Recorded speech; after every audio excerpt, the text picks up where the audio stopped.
After spending 4 months in Norway, I'm not really surprised at the big differences between the US and Norwegian culture, but it's the small things sometimes that really shock me the most.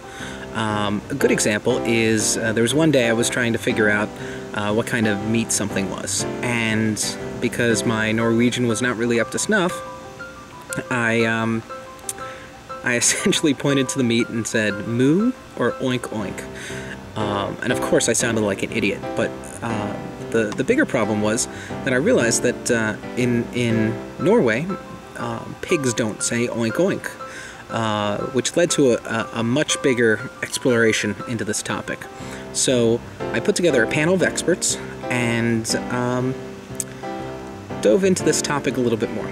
So before I left Norway, I sat down and I talked with Selena, who is 7 years old and provided the expert testimony on what Norwegian animals say. Then when I got back to the US, I sat down with my nephews, Logan, who's 5, and Cooper, who's 2, and they provided their expert testimony on what American animals say. So to start off with, the animal that started it all off was pig. So let's see what the Norwegian pigs say, and then what the American pigs say.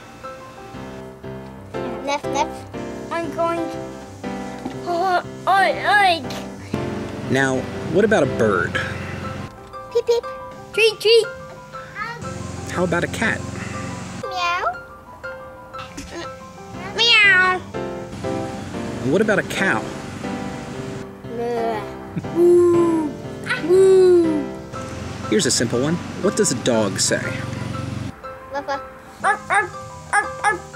What sound does a frog make?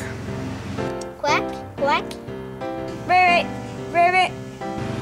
What sound does a horse make? Yay. Here's one that really surprised me. A rooster. Kick-licky. Cock-doo-doo. Cock-a-doo-doo. So there you have it. Between the two languages, you have a couple similarities, a couple big differences. So I'd like to say thank you, or tusen takk, to our panel. Thanks a lot. Tusen takk. Tusen takk. Tusen takk.